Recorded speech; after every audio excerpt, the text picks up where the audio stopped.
I'm Michael Smith. I am one of the owners of Revolt Tattoos. I've been involved with Revolt for about going on 4 years now. Um, Came in as kind of a silent partner in the beginning and am now a managing partner alongside Joey Hamilton, one of my business partners. Uh, Got into it purely as a fan of tattoos, not knowing my way around the tattoo world other than knowing what tattoos I liked. Um, Became really close friends with Walter, aka Sausage, and started having some discussions about him coming up to Utah and what that looks like for him as an artist and what that would develop into. And he and Joey discussed opening a Revolt up here and invited me to join. And the rest is kind of history as far as that goes. I'm I'm primarily the business end, being a managing partner along with Joey. Sometimes day to day we have our phone calls discussing business ideas, what's going on, what's working, what's not working, frustrations, things like that. Sometimes we're just spitballing, sometimes we're bouncing ideas off of each other and or complaining to each other. So just the part of running an everyday business, that's what we do. We've grown to work really effectively as a team, as far as our managing partners and really upper management go. So we've now been with Inklink since I want to say April. Does that sound right? Something about that, yeah. So yeah, I don't know what else. So you guys just opened your fourth location, right? Or you're opening your fifth. Technically, I think we're at a soft open point, but yeah, Okay. we're ready for the doors to be open and start bringing people in. It's our second location in Texas.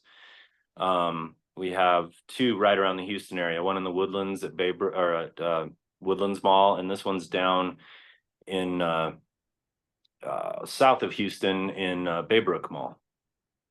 And Got it. And so that's good. we're covering the Houston area pretty well. Texas is pretty exciting for us. We have some really good artists down there that have been tattooing a long time, bring a lot of clientele with them, know the area, drum up business, work really hard. So it's been fun to see that down there. They've been a good next step for us as far as opening shops. So it's worked out pretty well. Hopefully, this new location is up and running and really hits the ground running. That's what we've been waiting for. It's challenging when you're working with malls as opposed to just a standalone shop somewhere because there's a lot of red tape. We have to send architectural approvals over. If we want to put up a sign, we have to get approvals not only through the mall, but all the red tape you have to jump through with cities. Then you magnify that with the mall. And so it can really draw out a process as far as opening a shop goes. A shop like ours, typically 1,500 to 2,000 square feet, somewhere in there, shouldn't take more than a few months to build out. And this one's taken, geez, it's got to be close to 5 months at least, if Good not Lord. longer. It might be longer. I don't know. Raphael would know that. He's our general manager.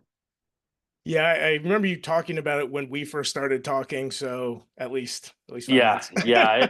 Our original target date was June, I believe, and here we are, October. We're still not open, so it's been a long process, and some of that's general contractors, some of that's dealing with problems as they arise.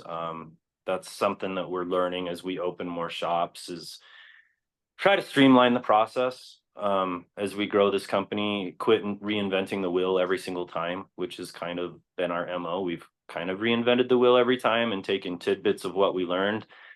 I really want to push that to where we're taking the wheel as it is and just, fine tuning it as opposed to reinventing it. So that's been the challenge for us, I think. Growth is always scary, but it takes money to make money. You have to open a shop, you have to spend money on the shop.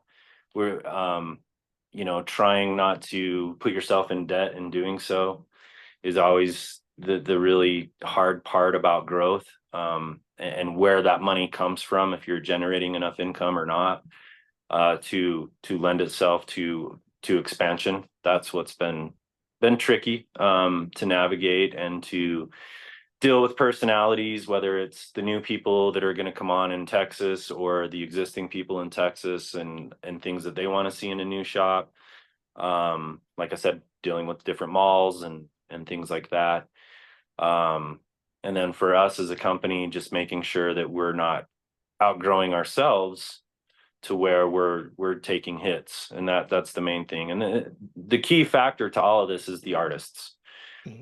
We could open 50 shops next year, but if you don't have the solid artists to man them, there's no point. And so making sure our artists are happy and doing well and generating the income that they want and desire for them and their families is really important to us as a company.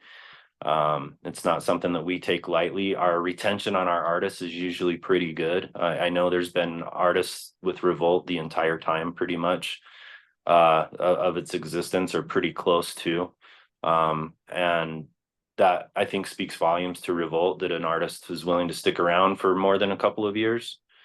So that our artists have an opportunity to do really well.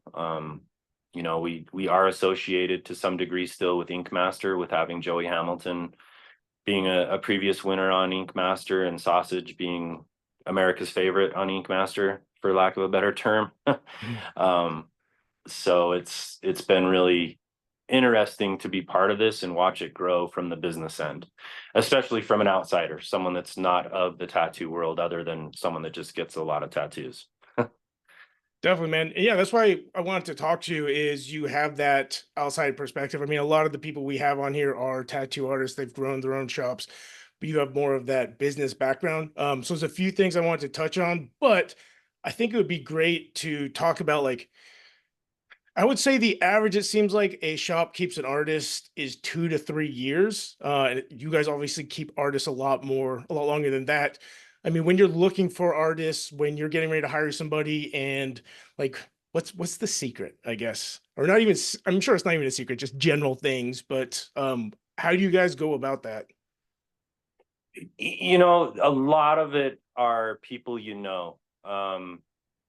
whether the guys that have been tattooing for so long have a friend that's at another shop and talk to them about, hey, I'm having success over here, or whether we meet people at different locations.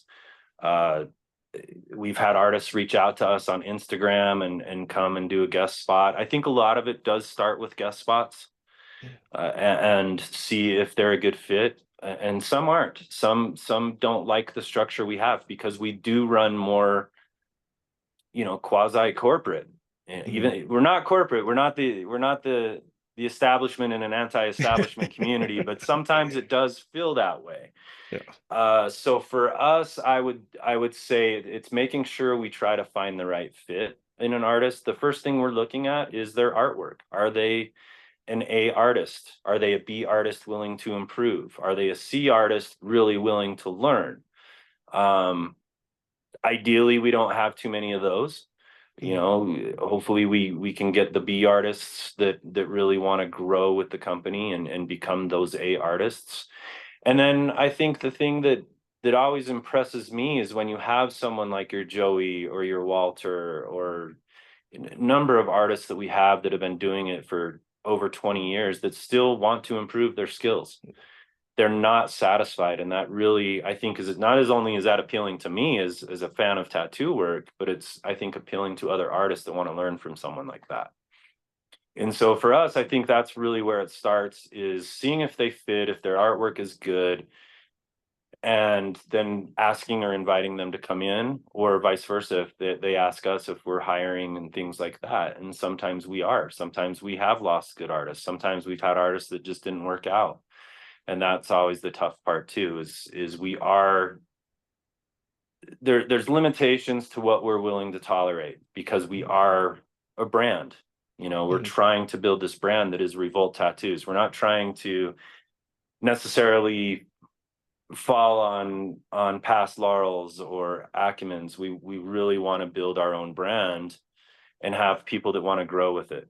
and that can secure themselves. You know, it sounds silly, but if you get the right artist that wants to continue to grow and be part of this company, they could work here for years and years and years and potentially even have their own shop. And that's kind of the carrot that gets dangled in front of some of these guys. And that's not for everybody. I have artists that are like, no way, no how do I want my own shop with Revolt. You know, I'm just happy to show up, tattoo, and go home. Yeah. So yeah, that's kind of the long answer on how we get artists. That there's no, every market's different. Utah was a struggle. Utah is booth rent, we're percentage. And so, you know, there are some percentage based shops here, but that is a struggle for us because by the time that they're willing to accept, you know, potentially a percentage and they're a good artist, a lot of those guys are starting their own shops.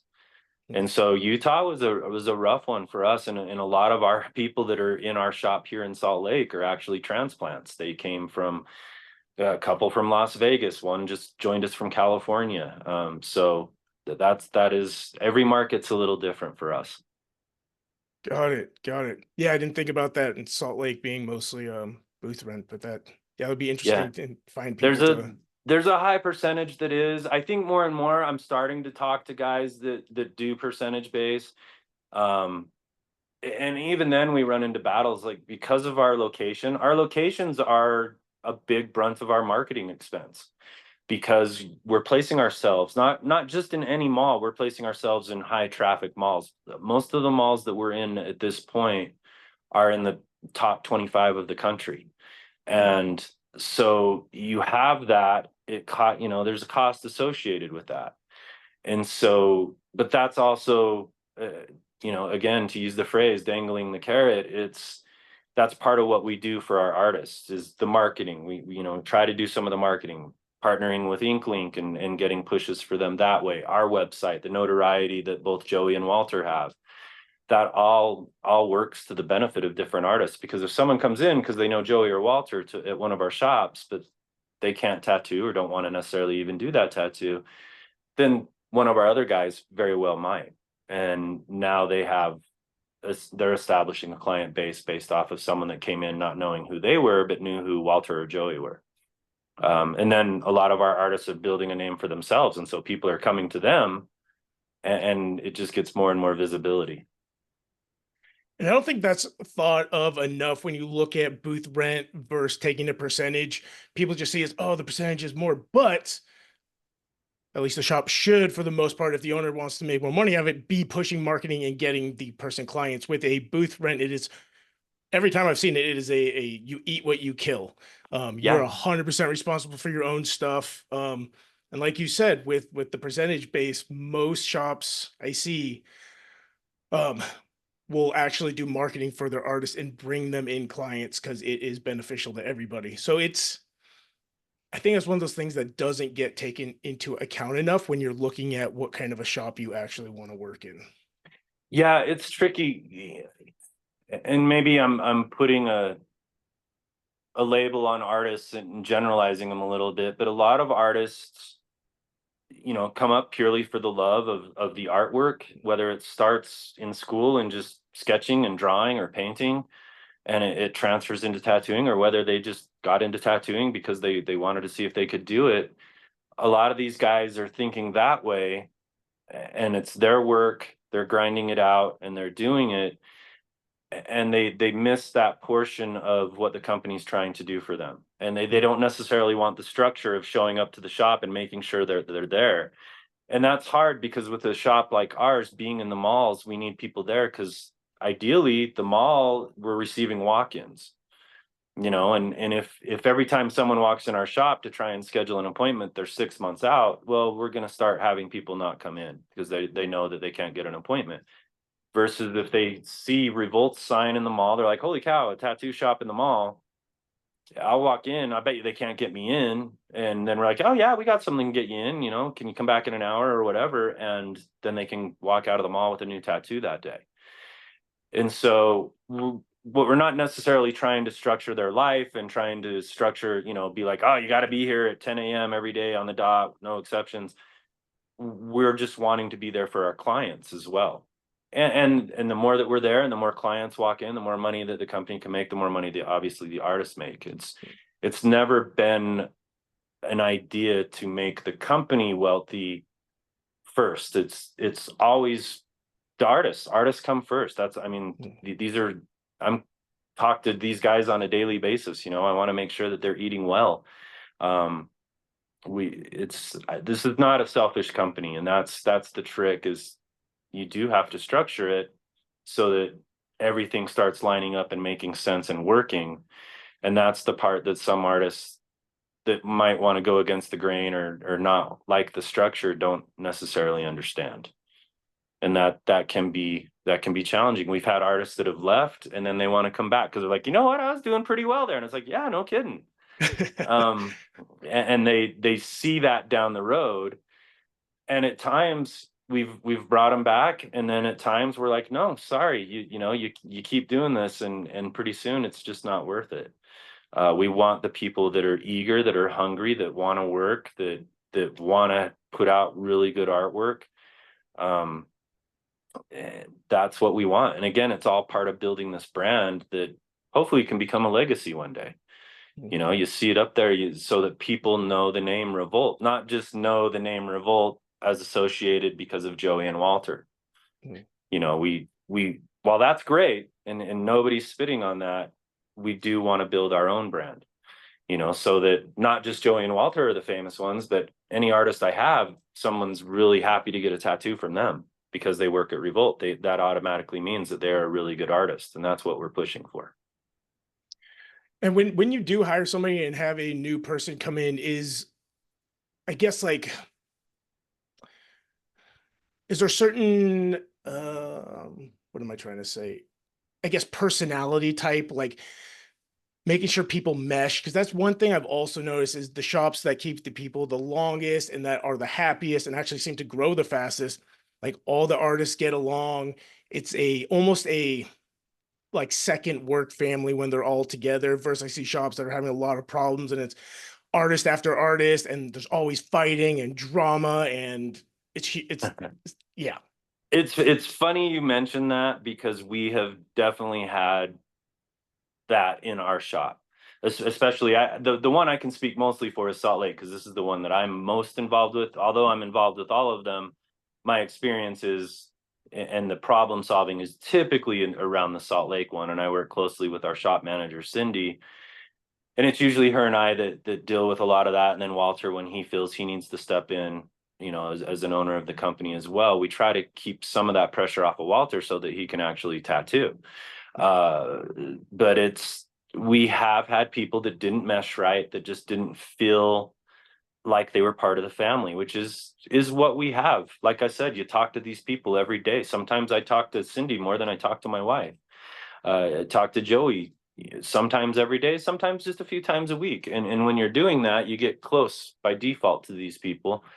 And then if you just have someone that's throwing a kink in the hose, then it just doesn't work out very well. And we try to run a drama-free shop because then it's no fun for everybody. You know, whether it's their peers as another artist, are like, oh, this guy, you know, pulling this crap again, or the shop manager having to deal with them, or, you know, if there's a problem with scheduling or the tattoos or whatever the case may be, we try to handle it all as a team and with a method to the madness, as opposed to, oh, it's your fault, you deal with it. Mhm. You know, and so we really try to keep a positive environment. It is challenging. There are artists that don't play well with others. There are artists that are more introverted. There are artists that are more extroverted.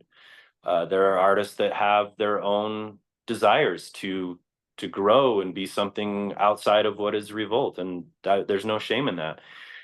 I know Revolt has had plenty of artists go and start their own shops, and they've done very well. You know, they've been successful, and I think that's what they want to see. I know, you know, both Joey and Walter, and even Christoph, as tattooers and owners, they've been around the block forever, and they've seen people, and they only want people to be successful. And I know they've been at shops where that wasn't the case, where if they left, there was animosity, and that's not what they try to grow. They want people to be successful. Ideally, we want you to be successful at Revolt, but if it's time, you know, hey, we wish you well. We'll come see your shop. We'll come hang out, and That's the thing that kind of struck me when I got involved in this community was I did feel there was a lot of our shop, your shop, Mm, you know, don't come talk to us at this convention. We're these guys and you're those guys. And I'm the guy coming in happy go lucky, just I'm willing to talk to anybody. And so I would walk around and I would talk to different owners of different tattoo shops and I would introduce myself or I would meet guys. And I met some really great people that way. Became good friends with a couple of these guys that own different shops. And there's never animosity. I'm never worried that he's going to be bad mouthing Revolt Tattoos, or vice versa. You know, we certainly wouldn't. And even likewise, there's a guy that does a lot of tattoos here in Salt Lake for breast cancer, for reconstructive purposes, and he's fantastic at it. It looks real, and we will tell people go visit this guy. And that's just the kind of atmosphere that we hope gains more and more traction. I mean, you are going to have people you just don't get along with, I suppose, and that's the way it is. But all in all, it's sure nice to go to a convention and see someone that you've seen there before the previous year or at another convention. We're like, hey, we get to see you again this week or whatever. That's pretty cool to me. And networking, and that might be how you get other artists too. Is hey, I've been with these guys for a while, but I want to move to Houston. Okay, well, hey, you want to move to Houston? I got 2 shops in Houston. Let me know. mm, Hit me up anytime. So things like that are important to me. I try to run things really transparent and above board and not be heavy-handed. And then when the time comes where you have to be serious and put on the owner's hat or the business person hat, then that's a necessity. So, but yeah, I think the biggest challenge is personalities, how to, you can't just fire everyone because someone's having an off day. If they're mhm. grouchy or whatever, or maybe they give you an attitude, that's something that we've had to work on and be like, hey, look, give them a little grace. They're having a bad day, they got in an argument with so and so, whatever the case may be. Just remember that we're all people, and it's a teaching moment. And if you can't teach them, if you have problems with an artist and they're unteachable, they won't listen or whatever, okay, then yes, maybe this isn't going to work. And we've certainly run into that. Yeah, it's definitely I feel like most people are trainable, and most times there's an argument or something like that. It is usually just somebody having a bad day. It happens. They got to Hmm. fight with their girlfriend or boyfriend before they came to work, and they're just in a shit mood and not having, kind of like we were talking about earlier, knee jerk reactions to stuff is huge. But again, Yeah, yeah, if they have a history of it, whatever. it's challenging because if someone, I'll say that Cindy, my shop manager, her structure is impeccable. What she's done for our company as far as trying to organize and stuff like that. Then in the same light, she gets painted as the bad guy sometimes because she's setting the schedules and she's doing the scheduling for artists and stuff like that. And sometimes she's just an easy target. And then I have to get involved and be like, hey, look, you can't take it out on her. Mm, She's trying to put money in your pocket. And that if you can have those conversations and people are like, oh, that makes a lot of sense, then it yeah, works out. And then hopefully there's no hard feelings and people can move forward and continue to do better. At times, people just don't want to see past that and they just want to think the world is against them. And then those are the ones that just don't work. definitely, definitely, man. So I wanted to switch gears here a little bit because I know like your background's in business and stuff like that. And I was curious, like when you came into Revolt, which was already, an established shop, they had 2 locations when you came in, is that correct?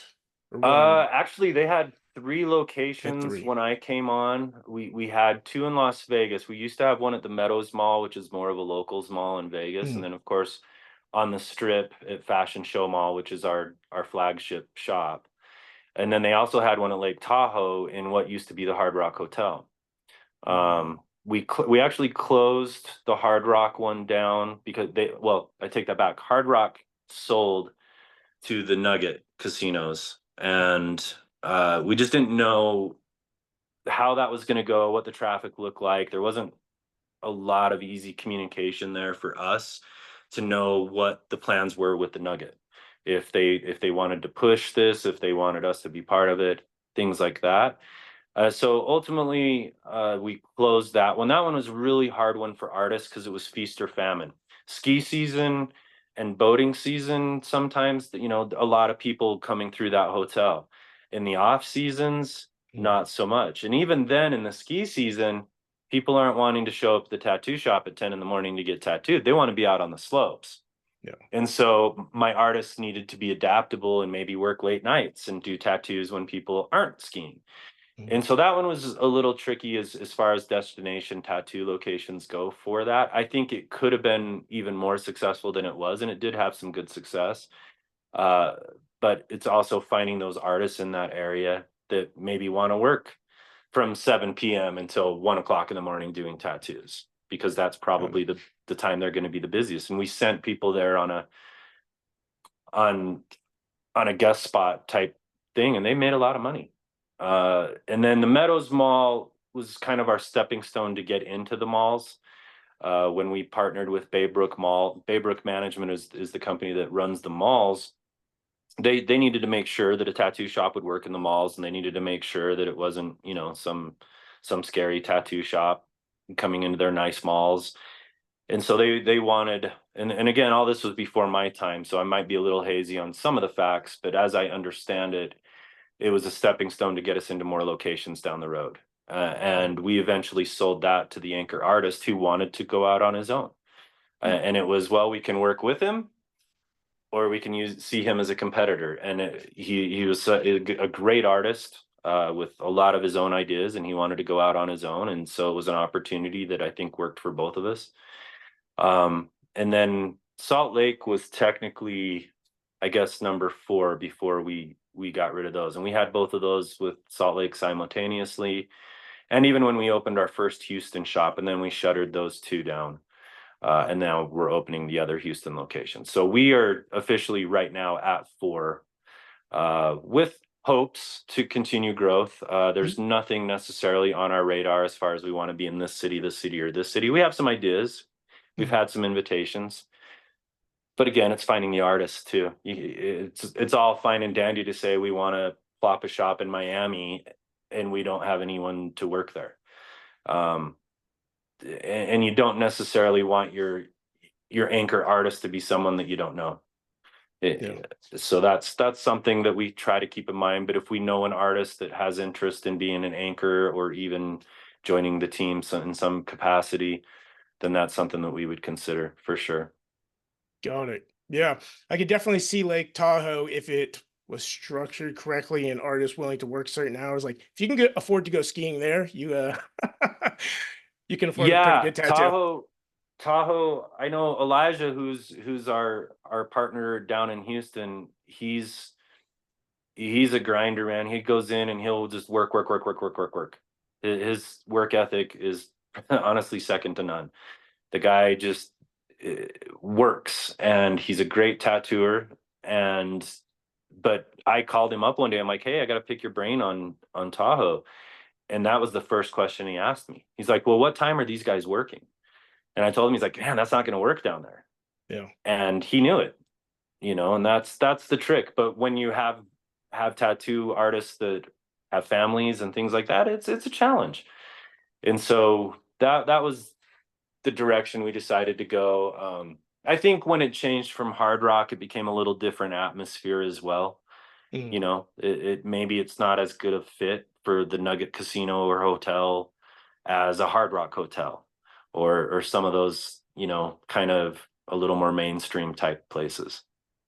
So Definitely. nothing against the Nugget, but Yeah. just that also factored into the equation a little bit. I think people would expect or not be shocked to see a tattoo shop at a Hard Rock hotel. Hmm. Might be a little surprised at a Nugget or something different, or a Hilton, or whatever the case may be. So Yeah. it's just things like that got to be factored in, because again, the first piece of our marketing is location. Hmm. And that's why we want to be in malls, that foot traffic and the hope of walk-ins that continue to feed the artists even if they don't have an appointment that day.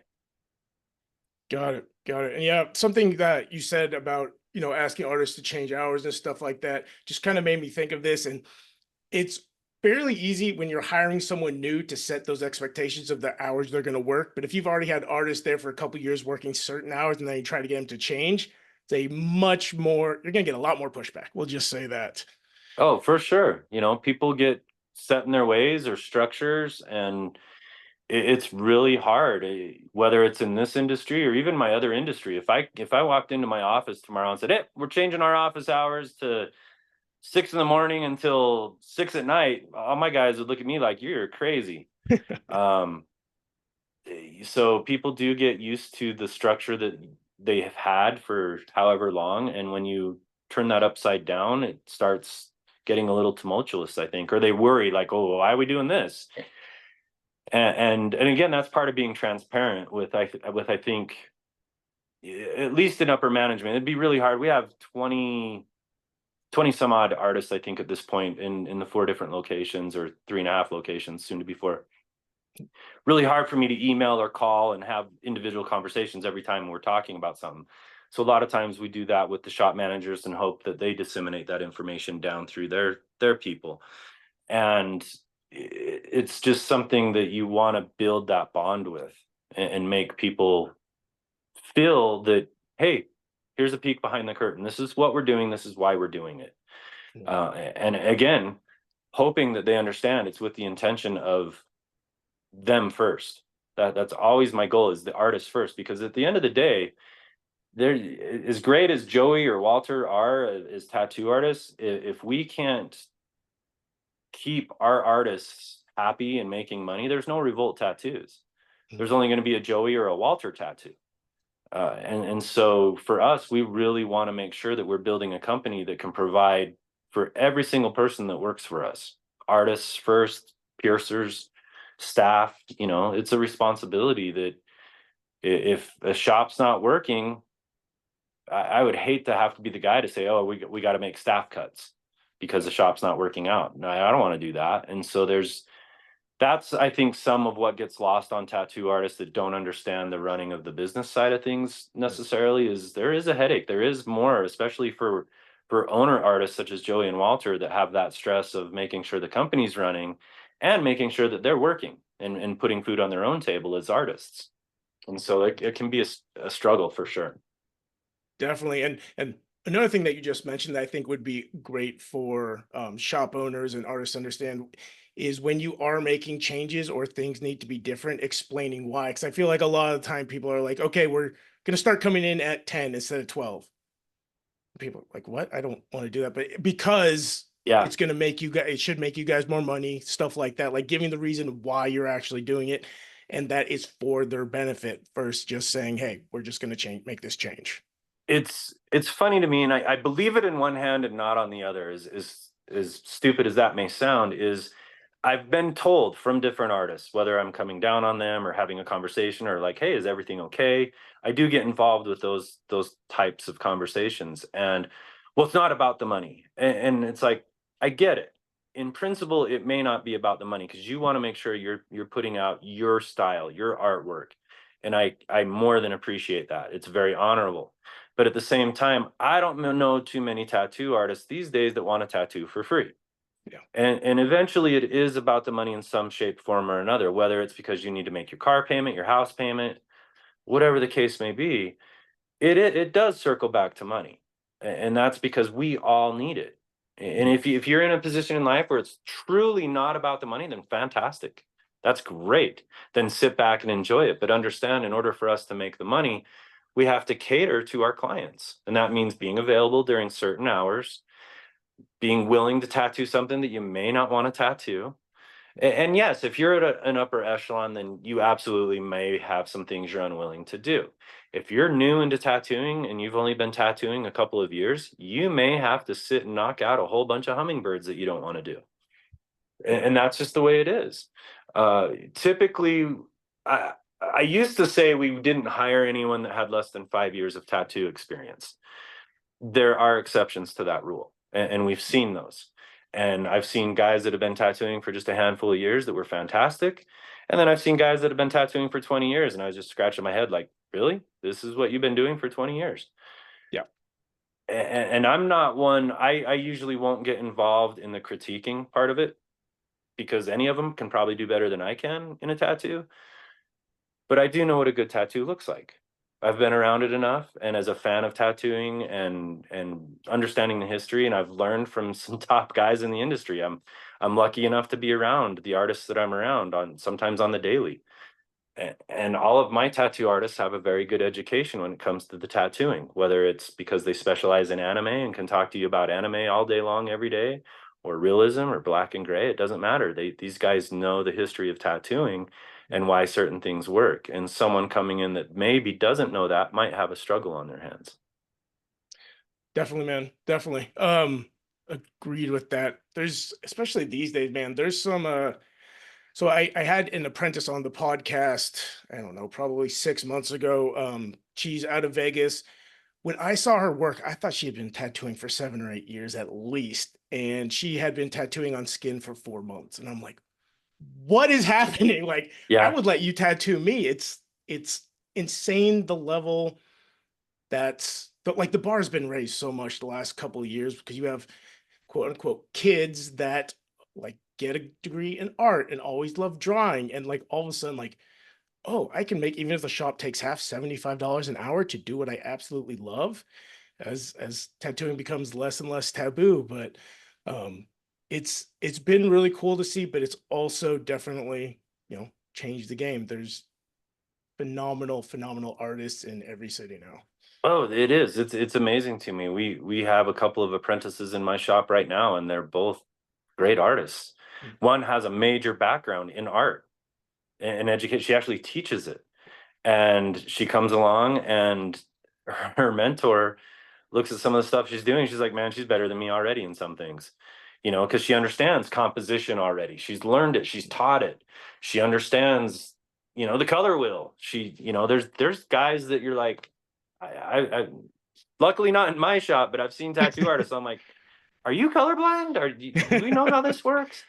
Yeah. And it's really pretty cool to see like you said, the artistry that's coming up now is pretty cool because it's not as taboo. Mhm. I think even in the time I've been getting tattooed, and I've been getting tattooed now for over 20 years. And in that time, I've been fortunate that most of my tattoos have been done by Sausage. He's been tattooing me for 14 years, so I've been really lucky. But even before that, I mean, there was a time I said I'd never have a tattoo because growing up, those were the rebels, those were the bikers, Mhm. those were the guys that were scary. And now it's funny.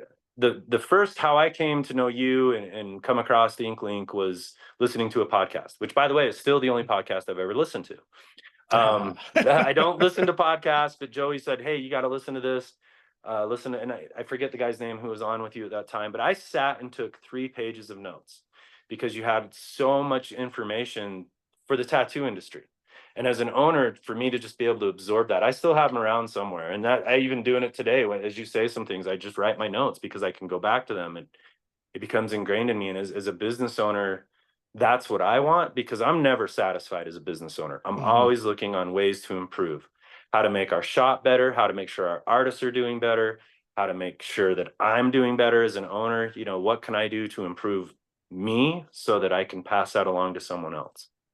And I think the really cool thing about Revolt is that's what Revolt wants is it is not a money grab. It is, we want to put out the best tattoos, build a brand that's synonymous with the best tattoos, and have some of the best tattoo artists around.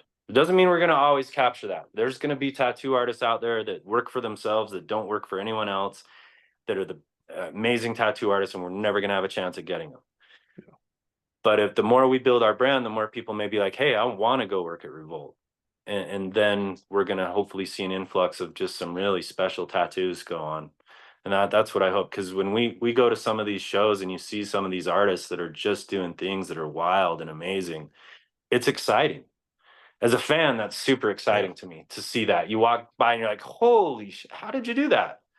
And maybe it's less impressive to someone that does tattoos, but like I said, I know a good tattoo when I see it, and I don't care who they work for. If it's an amazing tattoo, it's an amazing tattoo, and that's Yeah. that's what I love about it.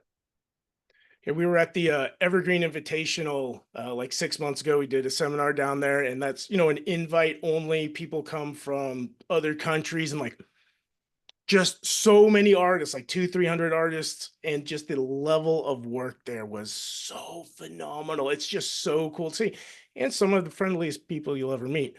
Um, and I will say that's one of the things I've noticed is it seems that like there's a pretty high correlation with people being humble, friendly, always wanting to learn and get better and being the best tattoo artist. And then there's ones that are like, damn, my work's amazing. The people can learn from me. You look at their work, and you're like, looks like something my kid drew. So Yeah, they can learn yeah, what not to do. yeah, There is the humble ones seem to be humble because they put in the work to get to where they're at.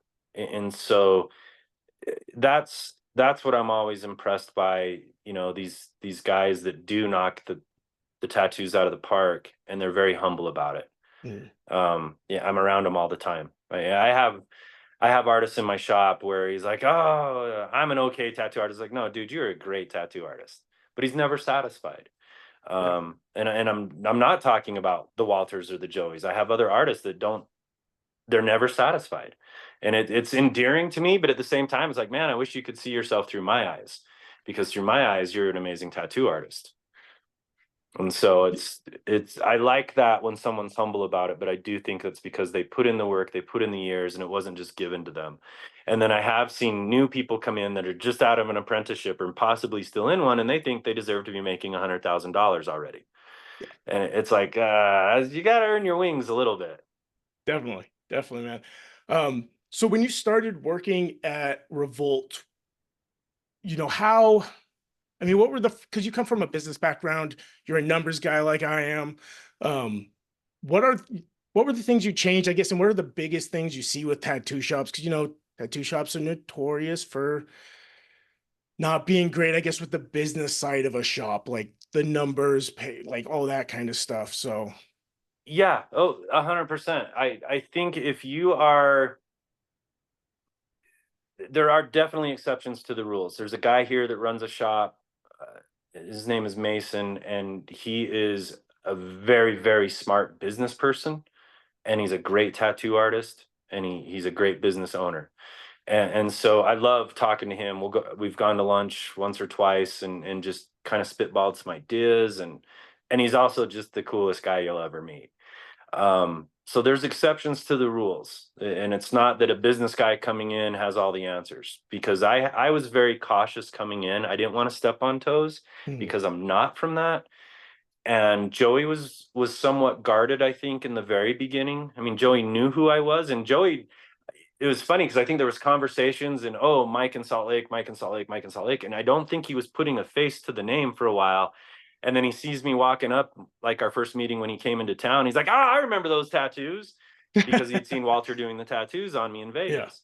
But I did tread a little softly when I first came on 4 years ago. I sat back and I would throw ideas, and how I earned my wings, so to speak, or how I hope I earned my wings, was I was boots on the ground. I was there all the time as the build was going, and I was handling the problems. And then I would also ask for permission, mm, and I would ask for ideas. And I just, I made this comment in my other business just last week, because I'm probably a little too transparent. mm, As a business owner, sometimes you should be a little more guarded, and I'm at times not enough. The flip side is for me, the thing that I wanted to change, and the thing I still try to change through our company, is especially staff people, but even the tattoo artists, it is a sales job. yeah, It's not hugely different than a car salesman. mm, You've got to be able to turn on the charm. You've got to be able to talk people into it, because tattoos aren't cheap. And if they're cheap, they're not good.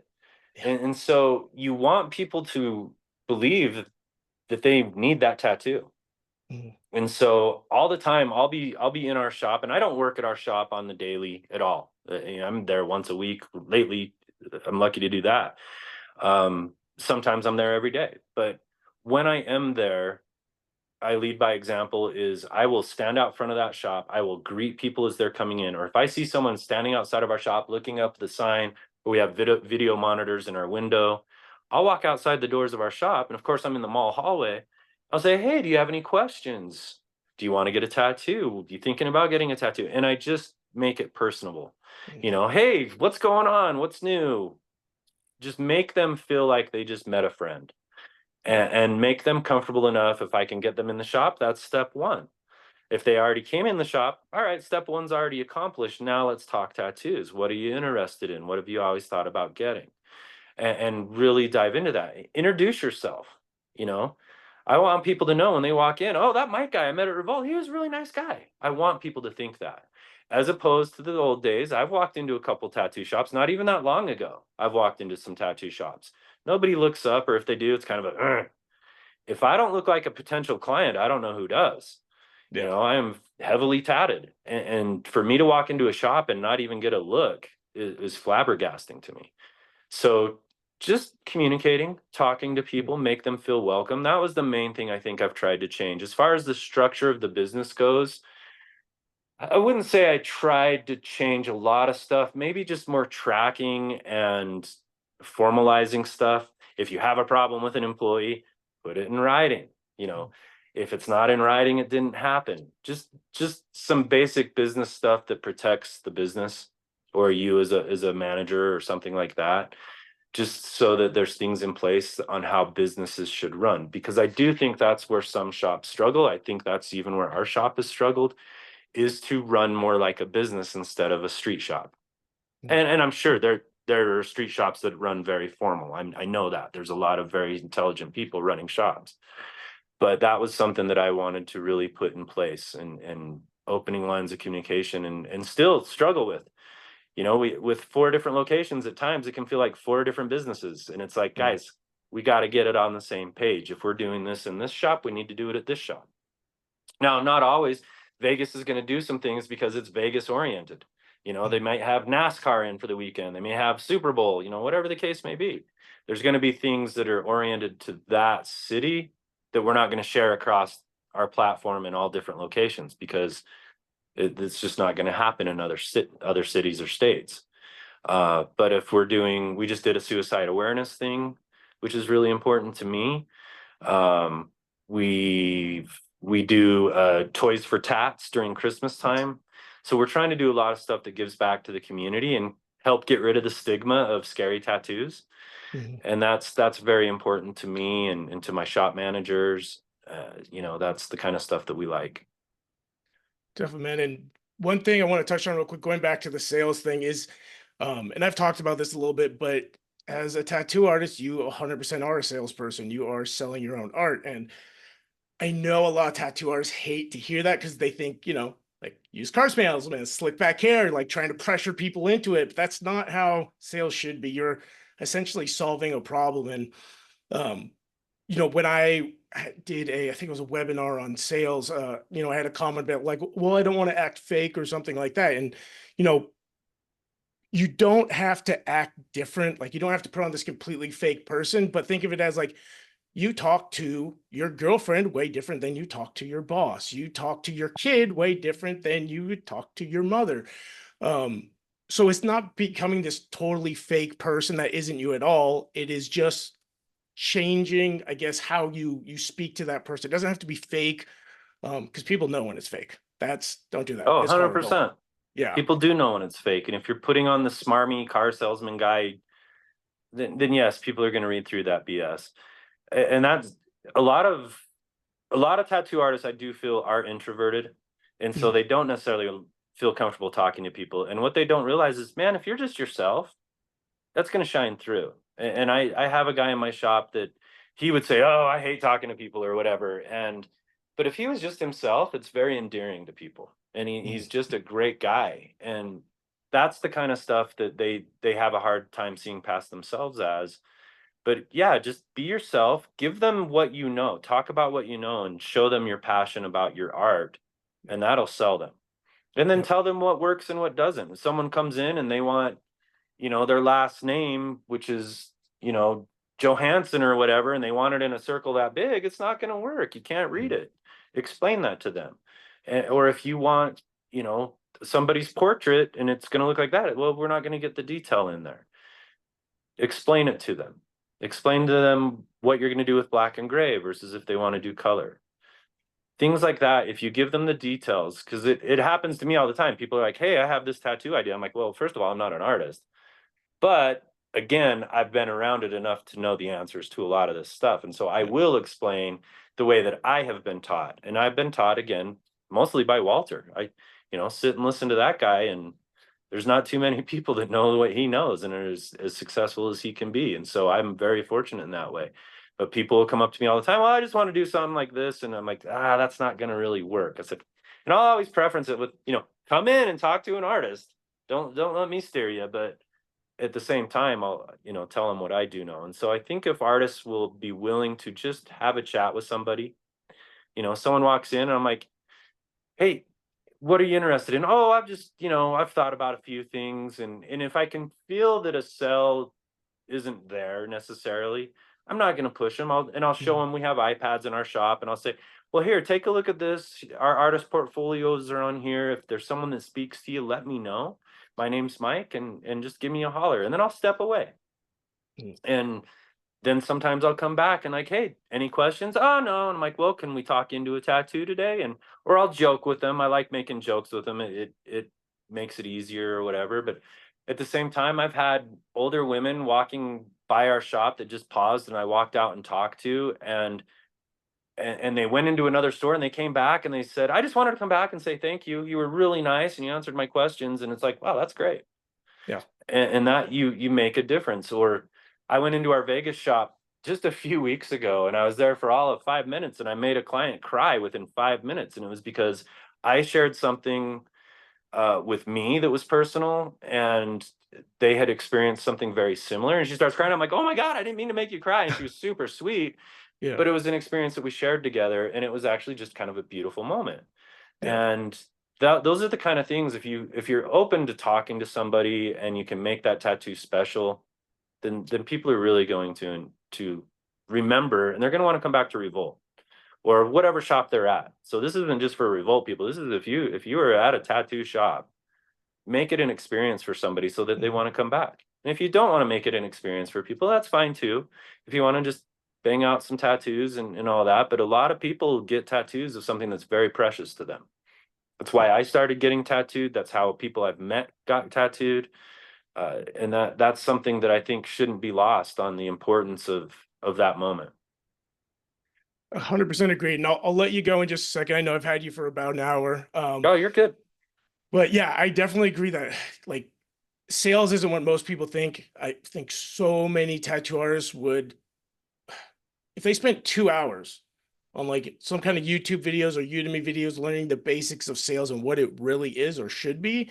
Because like you said, even if somebody's not going to get tattooed that day, when people think of sales, they think it's that guy that's going to try to pressure them into that. And that's 100% not what you want to do, because that person is never going to come back. Versus if Right. you help them, you're friendly, you take an interest in what they're getting and who they are and stuff like that. They may not get it today, but not only if they are going to get tattooed, will they probably come back, but they're going to tell their friends when somebody asks about, hey, do you have a tattoo? Like, do you know any good tattoo studios? They're going to tell them about that experience. Like that stuff, good, bad experience or bad experience snowballs so fast through word of mouth. And it's huge. It's absolutely huge.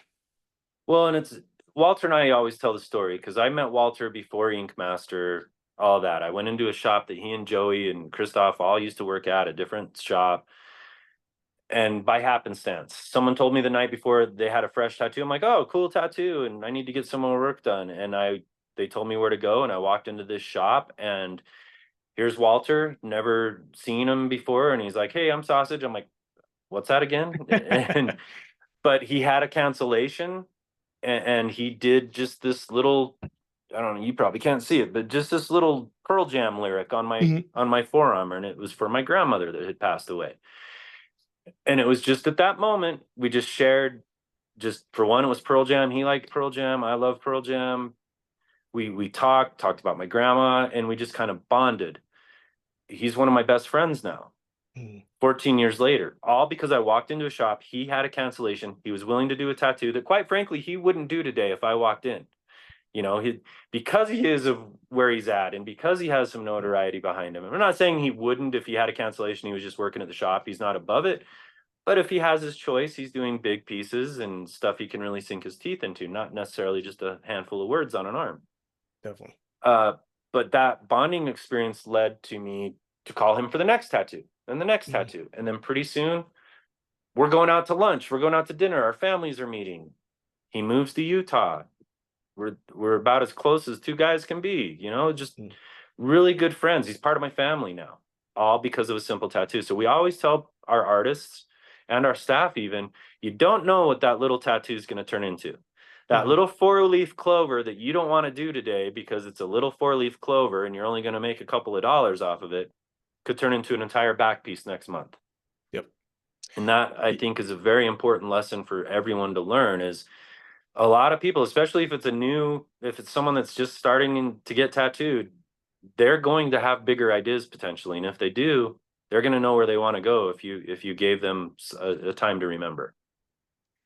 Yeah, 100%, man. The tattoo artist I've been going for the last 10 years, he's probably done 70% of my work. And it started with just a small little tattoo, but he's just the friendliest guy you ever meet. And like at this point, like 6 years ago, he helped me pick out a motorcycle and he went with me to go get it because he's way better at the mechanical side than I did. Yeah, but like he's done my entire back, he's done most of my chest, he's done most of my arm, and it is just because he's such a friendly dude and like you can just sit there and chat with him when you're in the chair and he's fun. I mean, he's in our fantasy football league right now. Like he's That's just a amazing to me. good dude. Yeah. And I mean, that's why I he's think always booked out. that's I think that's what drew me in is again being fortunate enough to get involved with someone like Joey and Walter. Uh, but the experiences I've had, I started getting tattooed because we lost our first son, and I wanted to memorialize him. And Walter has helped me through that, not only by tattooing special tattoos on me, but also, you know, being my therapist at times, Yes. listening to me, sharing a tear, or talk about happy, joyous times. And so to me, that's always, you know, poor Walter, he's been my therapist for 14 years now, you know, and but to me that was just a really beautiful way to bond. And I think there's a lot of that happens. And people will remember that and go into a shop and feel that versus if you go into a shop and the guy has his headphones on and doesn't even look at you or smile at you at one point, yeah, it might be a good tattoo, but a lot of people can do good tattoos. You know, Mhm. it's are they giving you an experience? And that's really what I'm pushing for Revolt as a business owner and as someone that's trying to reprogram a few things in this industry is really making it an experience. And not every tattoo necessarily needs to be an experience. I mean, if you're just getting a a quick something or rather for fun, yeah, then it is what it is. But if you're Mhm. really getting something special, then you want to memorialize that, and you need to have that kind of experience. And that's what people remember. I've bonded with several clients that I now call friends because of doing that. Mhm. And it's really cool for me to see that kind of stuff.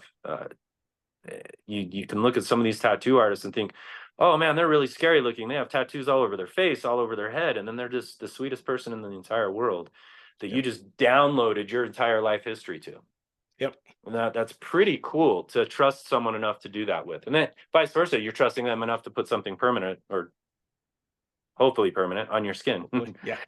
So Yeah, like I always like to say, it's for the tattoo artist is just another day. For the person getting tattooed, this is an experience and something they're going to have for the rest of their life. Like it's an important thing to them. And so, I mean, honestly, one of the huge things when we started using our AI bot for booking that helped so much is when it would reach out, it would actually ask the person about their tattoo idea because we would see when people used our system to actually send texts out if they when somebody requests a consultation, and almost all the time it was like, when do you want to come in for a consultation? And that was it.